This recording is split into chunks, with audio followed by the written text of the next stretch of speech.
ৰঙানদী সমষ্টিৰ বিজেপিৰ প্ৰাৰ্থী ঋষিৰাজ হাজৰিকা মোৰ সৈতে আছোঁ আৰু আমি কৈছোঁ যে নতুনকৈ গঠিত হোৱা ৰঙানদী সমষ্টি আৰু নতুন মুখ ঋষিৰাজ হাজৰিকা। আমি তেওঁ কিছু কথা জানিব বিচাৰিম।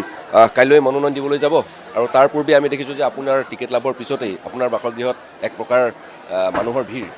চাওক, মই সদায় কৈছিলোঁ যে ৰঙানদীৰ মই নেতা নহয়, ৰঙানদীৰ মই বেটা। তাৰ কোৱাৰ এটা কাৰণ আছিল যে ৰঙানদীত মই যোৱা 8টা বছৰে যেতিয়া ৰাইজৰ মাজলৈ গৈ আছিলোঁ, ৰাইজৰ লগত মোৰ যেতিয়া কথা ৰাইজে মোক এটা কথা কয় যে তুমি বাবা টিকেট লৈ আহা, তুমি একো কৰিব নালাগে, চব আমি কৰি দিম। আজি মই নিজেই নাজানো যে ইমান হাজাৰ হাজাৰ মানুহ আহিছে, ভাত কেনেকৈ খাইছে, চাহ ক'ত বনিছে মই নাজানো। নিজে নিজে মাকৰ পিতেকৰ দায়িত্ব পালন কৰি চবেই নিজে নিজে কৰি ইয়াত চলি আছে। এনে এটা অটমুদত চলি আছে গোটেই বস্তুটো। এইটো হৈছে যে ৰঙানদীবাসী ৰাইজে নেতা বহুত পূৰ্বৰ নাওবৈচা এতিয়া ৰঙানদী ৰাইজে বহুত নেতা দেখিলে, এইবাৰ বেটা পাইছে আৰু সেইকাৰণে ল'ৰাক আগবঢ়াই দিবৰ কাৰণে আহিছে। আপুনি মোৰ আগ্ৰহ আছিল যে আমি ভাৰতীয় জনতা পাৰ্টীয়ে আমি সদায় সংগঠনক বিশ্বাস কৰোঁ, ৰাইজক বিশ্বাস কৰোঁ। সেইকাৰণে আমাৰ আজি আপুনি দেখিছে আমাৰ ঘৰত প্ৰায় আজি নিশালৈকে প্ৰায় 10,000ৰ অধিক আমাৰ কাৰ্যকৰ্তাৰ আজি সমাগম আছে। কাৰণ আমাৰ বিভিন্ন ধৰণৰ ব্যৱস্থা আছে, মণ্ডল আছে, আমাৰ বুথ আছে, আমাৰ পৃষ্ঠা প্ৰমুখ আছে, বুথ বাহিনী আছে, মহিলা বুথ বাহিনী আছে। আমাৰ সকলো স্তৰৰ কাৰ্যকৰ্তা মিলাই প্ৰায় ৰঙানদী বিধানসভা অৱস্থিত আমাৰ 15,000 কাৰ্যকৰ্তা আছে। আজি আপুনি পৰ্যায়ক্ৰমে 15,000 কাৰ্যকৰ্তাৰ লগত আজি আমাৰ কাৰ্যসূচী হৈ আছে পুৱা 9 বজাৰ পৰা। আপুনি ইখনৰ পিছত ইখন মিটিঙত আমি বহি আছোঁ। ইয়াৰ উদ্দেশ্যটো হ'ল যে ৰঙানদীত মই বিষয়বস্তু নহয়, ইয়াত বিষয়বস্তু যে কাৰ্যকৰ্তা। এই নিৰ্বাচন ঋষিৰাজ হাজৰিকাই নেখেলে, এই নিৰ্বাচন ৰঙানদীৰ প্ৰত্যেকজন পৃষ্ঠা প্ৰমুখে খেলিব, ৰঙানদী বুথ প্ৰেচিডেণ্টে খেলিব, ৰঙানদী বিজেপি কাৰ্যকৰ্তাই খেলিব, ৰঙানদী প্ৰত্যেকগৰাকী মোৰ আই মাতৃয়ে খেলিব। আৰু সেইকাৰণে ইয়াত ঋষিৰাজ হাজৰিকা বিধায়ক হ'ব প্ৰাসংগিক বিষয় নহয়।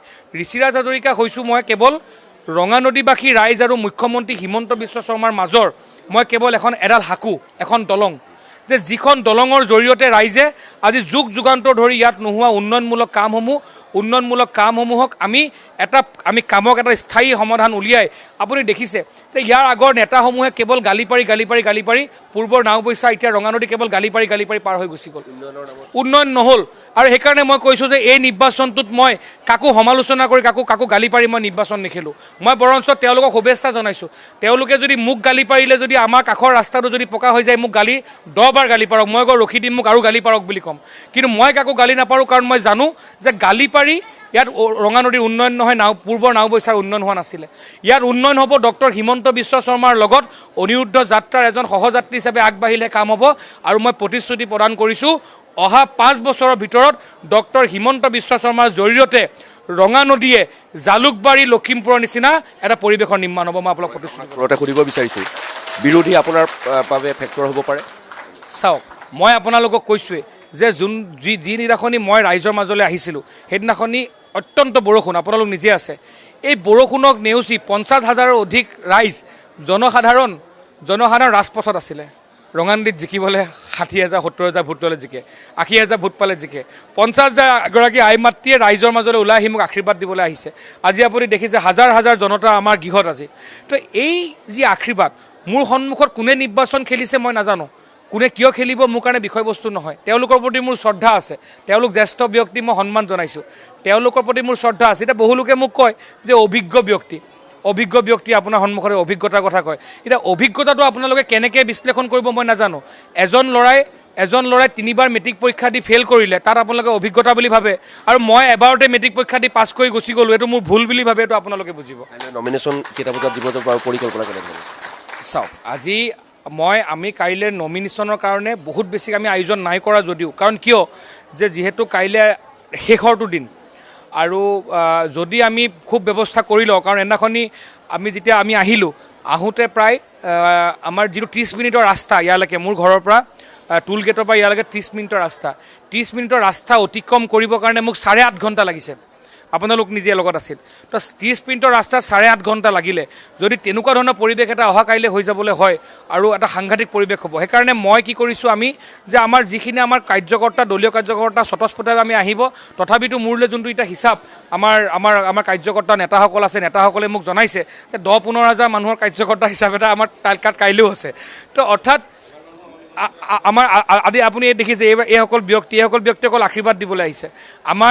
মই আচৰিত পাইছোঁ যে মই যোৱাকালিৰ পৰা টিকেট লৈ অহাৰ পৰা আজিলৈকে প্ৰায় 10,000ৰ ওপৰত গামোচা পিন্ধিছোঁ। গামোচা পিন্ধোতে ৰাইজে অকল এটা কথাই কয়, তোক আশীৰ্বাদ দিবলৈ আহিছোঁ। ৰাইজৰ আশীৰ্বাদ আপোনাৰ ওপৰত?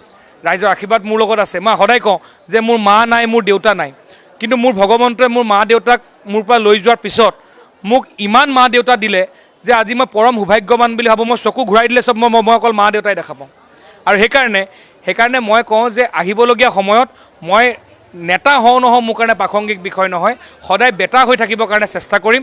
আৰু আটাইতকৈ ডাঙৰ কথাটো হৈছে যে আপুনি মোৰ দুখ লাগে যে যেতিয়া আমি আমাৰ গাঁওসমূহলৈ যাওঁ, আমাৰ গাঁওসমূহত ক'ৰবাত যুৱ প্ৰজন্ম নাইকিয়া হৈছে। আজি কম টকাৰ মূল্যৰ বিনিময়ত বেংগলোৰ হায়দৰাবাদত গৈ ছিকিউৰিটি গাৰ্ড কৰি আছে। মোৰ প্ৰতিজ্ঞা, মোৰ প্ৰতিশ্ৰুতি, অহা 5 বছৰৰ ভিতৰত অসমৰ মুখ্যমন্ত্ৰী ডক্টৰ হিমন্ত বিশ্ব শৰ্মাৰ হাতত ধৰি তেওঁৰ অনিৰুদ্ধ যাত্ৰাৰ এজন সৈনিক হিচাপে তেওঁৰ লগত সহযাত্ৰী হৈ অহা 5 বছৰৰ ভিতৰত ৰঙা নদীৰ এজনো যুৱক যাতে বেংগলোৰ হায়দৰাবাদত ছিকিউৰিটি গাৰ্ড কৰিব যাব নালাগে তেনেকুৱা ব্যৱস্থা কৰিবলৈ আমি সংকল্পবদ্ধ। ধন্যবাদ জ্ঞাপন কৰিছোঁ। এয়া হৈছে ঋষিৰাজ হাজৰিকা। আৰু ইতিমধ্যে তেওঁ এটা কথা উল্লেখ কৰিছে যে ৰঙা নদীবাসীৰ যি আশীৰ্বাদ, সেই আশীৰ্বাদ লৈ তেওঁ এবাৰ নিৰ্বাচনত অৱতীৰ্ণ হ'ব আৰু ৰঙা নদীৰ উন্নয়নৰ স্বাৰ্থত তেওঁ কাম কৰি যাব।